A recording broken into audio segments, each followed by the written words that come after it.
What if I told you the entire conversation around a so-called new K-horror film is built on a huge misunderstanding?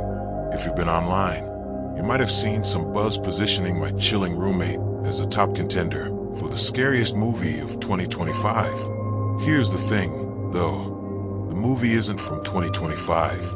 It actually came out in 2022. So, what is the real story behind this movie, also known by titles like Creepy Cohabitation, and why is it suddenly causing so much confusion?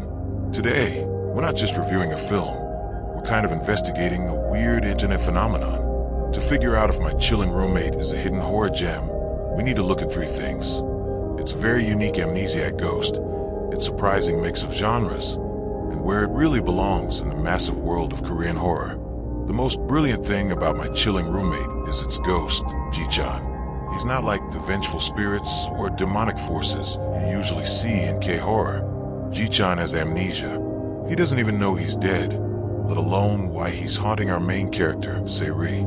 This totally flips the script on what you'd expect. The horror here isn't about some clear, terrifying threat. It's about the unsettling mystery of the ghost's own confusion and the slow-burn dread of uncovering his past right along with him. This creates a completely different flavor of fear. It's less about jump scares and more about this tragic, eerie feeling that hangs over everything. The threat is a question mark. Ji-chan isn't just a monster in the shadows. He's a lost soul, and the movie makes you feel for the very thing that's supposed to be scaring you. That's where the film's horror really works. It creates an emotional depth you just don't get in most ghost stories, making the paranormal feel personal and unpredictable. Now, let's get to the main reason this film could never be the scariest of any year. It was never trying to be. My Chilling Roommate is a classic genre bender, best described as a horror rom-com. The film constantly pulls its own punches on purpose. For every creepy ghostly moment or clash with a demonic spirit, there's a scene of budding romance or a bit of straightforward comedy.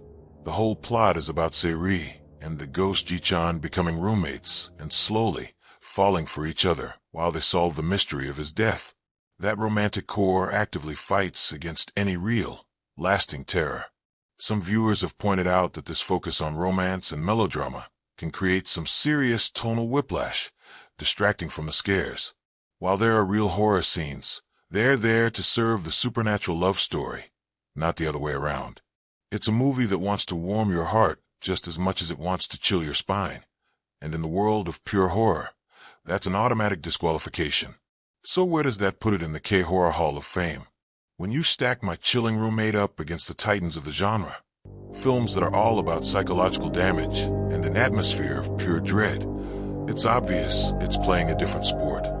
Think about masterpieces like The Wailing or A Tale of Two Sisters. Those films are built to leave you feeling devastated. They are 100% committed to their oppressive, suffocating worlds. My Chilling Roommate gives you an escape hatch.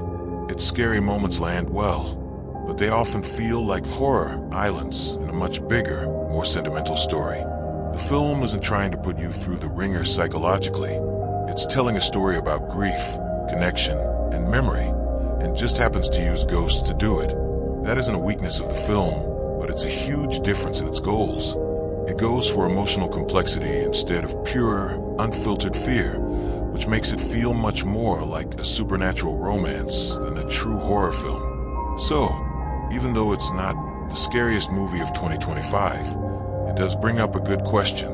Before I give you my final verdict, I want to know what you think in the comments. Do you like your K-horror to be pure, terrifying dread, or are you a fan of genre-blended stories like this one? So let's wrap this up. Is My Chilling Roommate the scariest K-movie of 2025? No, because it came out in 2022. But beyond that, by taking its brilliantly unsettling idea of an amnesiac ghost and weaving it into a romance comedy, the movie deliberately backs away from the kind of relentless terror that defines the scariest films in the genre. It's a supernatural romance first and a horror movie second. But the real question is, should you watch it? By trading non-stop nightmares for an emotionally complex and, honestly, pretty charming ghost story, My Chilling Roommate offers something unique. It won't make you sleep with the lights on for a week, but it's a story of a ghost trying to remember how he died, and a woman learning to live with the dead will stick with you in a whole different way.